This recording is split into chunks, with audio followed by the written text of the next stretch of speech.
నేను మీ స్వరూప Ganesh. Good morning friends, అందరికీ ఎలా ఉన్నారు? మీరందరూ బాగున్నారా? నేను బాగున్నానండి.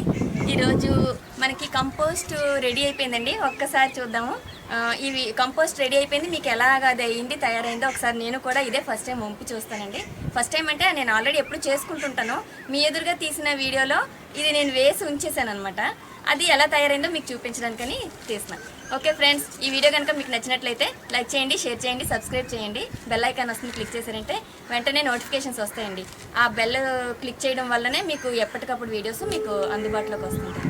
ఫ్రెండ్స్, ఆర్గానిక్గా మనం పెంచుకుంటున్నాం కదండి మొక్కలన్నీ కూడా. ప్రతి వీడియోలో నేను అన్నీ చూపిస్తున్నాను, నేను చెప్తున్నాను కూడా. పదే పదే ఎందుకు చెప్తున్నానంటే మీరు ఫాలో అవుతారని. కొత్తగా చేసే వాళ్ళకి ఇది బాగా హెల్ప్ఫుల్ అవుతుంది. ఆర్గానిక్ అంటే మనకి పైసా ఖర్చు లేకుండా ఇంట్లో వస్తువులతోనే ఈజీ మెథడ్లో కంపోస్ట్లు ఎలా తయారు చేసుకోవాలి, ప్రతి దానికి కంపోస్ట్ అనేది 2-3 కంపోస్ట్లు వీడియోస్ కూడా ఉన్నాయి, చూడండి. అది మీకు చూస్తే తెలుస్తుంది లేయర్స్గా ఎలా వేయాలి, ఇంట్లోనే ఎలా తయారు చేసుకోవాలి, మొక్కలకి ఫుడ్ ఎలా అందించాలో. అదే అండి, ఈజీ అనమాట. ఇంట్లో ఏ రూపాయి ఖర్చు లేకుండా వేస్ట్గా పడేసే ఐటమ్స్తోనే మనం చేసుకుంటున్నాం. లిక్విడ్స్ అయినా సరే, ఫర్టిలైజర్స్ అయినా సరే, జ్యూసెస్ అయినా సరే, ఏది కాస్ట్ కాదు. చాలా తక్కువ ధరతో ఏదైనా మనం పెంచుకునేటప్పుడు ఒక మైండ్ పెట్టుకొని మనం ఇది చేయాలి అనే అదే పెట్టుకున్నారనుకోనే మైండ్లో ఈజీగా ఆ వేస్ అనేవి మనకి త్రో అవుట్ అయిపోతూ ఉంటుంటుంది. అది ఎలా చేయాలి ఏంటని మనకు అందుబాటులోకి అవి వస్తూనే ఉంటుంటాయి. ఓకే ఫ్రెండ్స్, అయితే నేను ఇప్పుడు కంపోస్ట్ ఎలా తయారు చేసుకున్నానో ఒకసారి చూద్దామండి.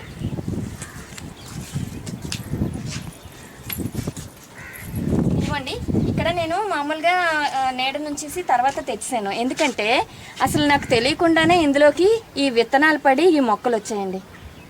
ఇవి చూసారా, బీర మొక్కలు.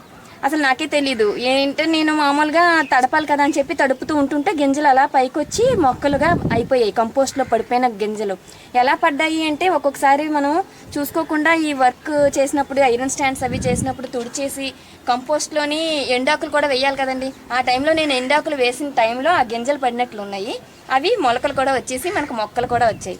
అది మీకు చూపిస్తున్నాను, చూడండి. ఇవి మనం ఒక పాట్లోకి మిక్స్ ఇవి వేసేసుకుందాం. ఎందుకంటే ఇవి ఇంత సైజ్ వచ్చిన తర్వాత మనం రీపోర్ట్ కూడా చేసుకోవాలి కదండి. మనకి 1 పాట్ 2 బెనిఫిట్స్ అని ఒక ఫ్రెండ్ ఒకసారి నాతో అన్నారు. అలాగే అయ్యిందండి. నేను ఒక పాట్లో కంపోస్ట్ అని తయారు చేస్తే మొలకలు వచ్చి మొక్కలు కూడా వచ్చేసాయి. మనం ఈజీగా ఇప్పుడు ఇది తీసుకొని నాటేసుకోవడం. ఇప్పుడు నేను ఇది తీసేస్తున్నాను, ఎందుకంటే ఇంత పెద్ద సైజు వచ్చిన తర్వాతే మనం వేరే పాట్లోకి షిఫ్ట్ చేసుకోవాలి. తీసేద్దాము. అప్పుడు అడుగున కంపోస్ట్ ఎలా ఉందో చూద్దాం. ఇలా మట్టితోనే వేసుకుందాం అనుకోండి. ఈ సైజు వచ్చింది చూసారా, 2 ఆకులు వచ్చి ఇంకా రెండు ఆకులుగా స్టార్ట్ అవుతున్నాయి కదా. ఇలాంటప్పుడు మనం రీపాట్ చేసుకోవాలి. బీర మొక్కలైనా, ఏదైనా ఆనప మొక్కలైనా, టమాటో, వంకాయ, ఏ మొక్కకైనా సరే. సరే, ఇక్కడ సైజులోని కొంచెం ఇక్కడ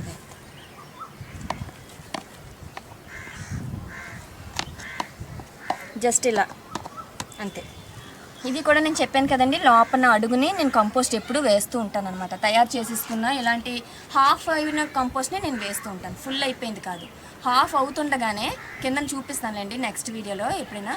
అది హాఫ్ అవుతుండగానే మనం ఆ కంపోస్ట్ని ఇందులో యాడ్ చేసేసుకున్నాం అనుకోండి, ఇంకా ఆ ప్రాసెస్ లోపల ఫుల్ కంప్లీట్ కూడా అయిపోతూ ఉంటుంది. పైన మొక్కలు అనేవి ఎదుగుతూ ఉంటాయి. నేను ఎప్పుడు చేసేది అదే.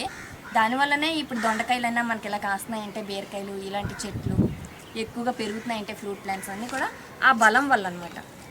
ఓకే అండి, ఒకటి వేసుకున్నాను కదా, ఇందులో ఇంకోటి వేసుకున్నాను.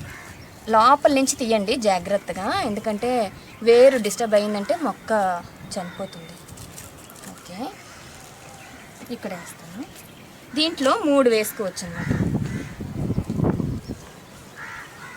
బలం ఉండాలి కాబట్టి ఈ మాత్రం స్పేస్ ఉంచండి. మన అరిచేయి అంత స్పేస్ ఉంచుకుంటే దానికి ఈ వేర్లు అనేవి ఇక్కడికి మనకి ఇలా స్ప్రెడ్ అవుతాయి అన్నమాట అడుగుని. ఇప్పుడు నేను మట్టి అయితే తక్కువే వేసాను, ఎందుకంటే మనకి ఇది ఎదిగే కొద్దీ మనం నింపుకోవచ్చు. ఈ పైకి పాకుతాయి కదా, ఆ పాదులు పాకే టైంకి మనం నింపుకొని చేసుకోవచ్చు అన్నమాట. ఇంకోటి కూడా తీసాను.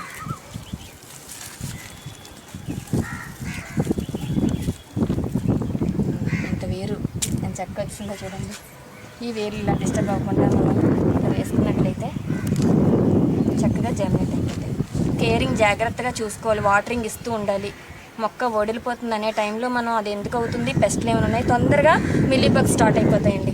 ఈ బీర పాదులకైతే బాగా మొదటగా చీమలు ఎక్కి చీమలు పాకి వెనకాతల గుడ్లు పెట్టేస్తూ ఆ మిల్లీ బగ్స్ అనేవి స్టార్ట్ అయిపోతాయి. ఆ చీమలు వస్తున్నాయి అనగానే మనం చూసుకొని దాన్ని వెనకాతల ఉన్న గుడ్లు పెట్టేస్తుంది కదండి లైట్గా, అవన్నీ క్లియర్ చేసేసుకొని కడిగేసుకొని వాష్ చేసుకొని లైట్గా చిన్న వాటర్ బాటిల్తో స్ప్రే టైప్లో తీసుకొని వాష్ చేసుకున్న తర్వాత అది మళ్ళీ మిల్లీ బగ్స్ ఎక్కడున్నా కూడా ఒక్కటున్నా కూడా తీసేయండి. అప్పుడు మనకి సేవ్ చేసుకోగలుగుతాం ప్లాంట్స్. ఎక్కువైపోయా అశ్రద్ధ చేసామా మొత్తం మొక్క చనిపోయే వరకు వదిలిపెట్టదు మిల్లీ బగ్ అనేది. ఓకే, ఇప్పుడు ఇది ఉంది కదా, ఇది కూడా నేను ఇలా పక్కన ఉంచుతున్నాను. నేను వెంటనే ఇంకో దాంట్లో వెయ్యాలి, చూస్తానులేండి. మీకు లేట్ అయిపోతుంది కదా, వీడియో లెంత్ అయిపోతుంది. సో మీకు ఇది చూపించేద్దామనేసి నేను ముందుగా తీసేస్తున్నాను. ఇది దొండ మొక్క, దొండకాయ మొక్క కాదు సారీ, బెండకాయ మొక్క. గింజలు అప్పుడప్పుడు పడితే అలా వచ్చేస్తూ ఉంటాయండి మన పాట్స్లోకి, మనం వేయకుండానే. ఇప్పుడు చూడండి తోటకూర ఎలాగ వచ్చేస్తుంది. ఇది వెంటనే నేను వేరే పాట్స్లోకి వేసాను. ఒక దాంట్లో వేసాం అనుకోండి స్పేస్ సరిపోదు కదా. ఓకే ఫ్రెండ్స్, ఇప్పుడు మనకి చూడండి ఎలా తయారైందో. నేను ఇక్కడ పంపేస్తున్నాను కంపోస్టు. ప్రీవియస్ వీడియోలో చూసుంటే ఈ బాక్స్ మీకు తెలుస్తుంది. తయారైపోద్ది. అడుగుని కొంచెం మనకి తడి ఉన్నా ఏం పర్వాలేదండి, ప్రమాదం లేదు. అదంతా ఏమవుతుందంటే ఆరిపోతుంది అనమాట. పైన అంతా కూడా మట్టిలా కలిసిపోయింది, చూసారండి. ఈ పొడి పొడిగా అయిపోయింది. ఇది కింద ఉండిపోయింది, పర్వాలేదు. ఈ కాడలు కూడా వేస్తానండి, అన్నీ కులిపోతాయి అనమాట. ఇది మళ్ళీ తయారు చేసుకునే టైంలో మనకి కంపోస్ట్ చూసారండి, అసలు ఏమీ లేవు. తక్కువ టైంలో ఓన్లీ 20 డేస్కే మనకి ఆల్మోస్ట్ కంప్లీట్ అయిపోయింది. 1 మంత్ కూడా కంప్లీట్ అవ్వలేదు. సో 20 డేస్ కల్లా కంప్లీట్ అయిపోయింది. ఇది ఇలా తీసి మనం మొక్కలకి ఇచ్చేసుకోవచ్చు కూడా. ఏమీ లేవు చూసారు, అన్నీ ఎగ్స్ వేసాను, ఎగ్షెల్స్, ఆరెంజ్ పీల్స్, ఏది వంకాయ మొక్కలు, వంకాయ తొక్కులు, బీరకాయ తొక్కులు, ఏది ఉంటుంది, ఉల్లిపాయలు అన్నీ వేసాను. కానీ ఎక్కడ ఏం కనిపించట్లేదు. అంతా కూడా కంప్లీట్ అయిపోయింది. మనకి ఇది బ్యాడ్ స్మెల్ కూడా రావడం లేదు. కంప్లీట్ అయిపోయింది కదా ఆల్రెడీగా. అసలు మామూలుగా అయితే చాలా బ్యాడ్గా మనం ఉండలేము, అలాంటి స్మెల్ వస్తుంది. కానీ ఇప్పుడు అసలు రావట్లేదు. అండ్ మనం చెయ్యి కూడా పెట్టగలుగుతున్నామంటే దానివల్ల ఏం పర్వాలేదు. ఇలా అండి, ఇలా కంపోస్ట్ తయారు చేసుకున్నాం కదా. ఇది మనం గుప్పుడు ఎక్కువ ఇవ్వక్కర్లేదండి. ఇప్పుడు పళ్ళు మొక్కలు ఉన్నాయి కదా, ఇలా గుప్పెడు ఇలా వేసుకోవాలి అంతే. దానికి ఎంత ఫుడ్ అందించిన వాళ్ళం అవుతాం మనం అంతే. ఇంకా ఇలా ఏ మొక్కకైనా సరే, పూల మొక్కలకి ఇచ్చుకోవచ్చు, పళ్ళ మొక్కలకి ఇచ్చుకోవచ్చు. ఎక్కువగా మీరు కాయగూరల మొక్కలకి ఇది కొంచెం పెద్ద సైజు కాబట్టి కొంచెం ఎక్కువ 2 గుప్పెళ్ళు ఇచ్చుకోండి. అదే లోపలికి వెళ్ళిపోయి దాని ఎనర్జీ అంతా తీసుకుంటాం అన్నమాట. అంతే. ఇది ఆల్రెడీ మనకి ఇక్కడ కంపోస్ట్ వాటర్ వెళ్తూనే ఉంది, అలా మనకి బలం చేకూరుతుంది. చూసారు, ఇక్కడ నేను ఈ స్పేస్లో పుదీనా వేసుకున్నాను. అది చక్కగా ఫ్రెష్గా లీవ్స్ అనేవి మనకి స్పేస్ ఉంటే అలా కూడా చేసుకోవచ్చు. ఓకే ఫ్రెండ్స్, మనం ఇలా తయారు చేసుకున్నాం కదండి ఈ కంపోస్ట్ని. మీరు కూడా ఇంట్లో తయారు చేసుకోండి కంపోస్ట్. Easy method. మనం చేసేసిన తర్వాత ఒక పక్కన ఉంచేసి అప్పుడప్పుడు గుర్తొచ్చినప్పుడు కొంచెం వాటరింగ్ చేశారంటే అది బాగా తొందరగా మీకు కంపోస్ట్ అనేది కంప్లీట్ అయిపోతుంది. ఇలాంటి కంపోస్ట్ మనకు చాలా అవసరం అండి, మొక్కలకి ఎంతో బలం ఇది. ఇలా చేసుకొని మొక్కలకి అన్నిటికీ కూడా ఒక రోజు ఫిక్స్ చేసుకోండి. మీకు ఎప్పుడు ఖాళీ ఉంటుందో ఆ రోజు అలా మొక్కలన్నిటికీ కొంచెంగా ఫుడ్ పెట్టినట్టు ఇచ్చేస్తే మళ్ళీ మనం ఈ బిన్లో కొత్త కంపోస్ట్ని తయారు చేసుకోవచ్చు. ఓకే ఫ్రెండ్స్, ఈ వీడియో కనుక మీకు నచ్చినట్లయితే లైక్ చేయండి, షేర్ చేయండి, సబ్స్క్రైబ్ చేయండి. బెల్ ఐకాన్ వస్తుంది, క్లిక్ చేశారంటే ఎప్పుడు వీడియోస్ అప్పుడు మీరు చూడగలుగుతారు. కంపోస్ట్ ఎలా తయారు చేసుకోవాలి, దాని ద్వారా బెనిఫిట్స్ చూసాం కదండి. చాలా అవసరం కంపోస్ట్ కూడా తయారు చేసుకోవడం. మీరు కూడా ఇంట్లో గార్డెన్లో పెంచుకోండి. ఇలా కంపోస్ట్ తయారు చేసుకొని మొక్కలకి ఇవ్వండి. చాలా బెస్ట్ అండి. ఓకే, నెక్స్ట్ వీడియోలో కలుద్దామండి. Bye, thank you.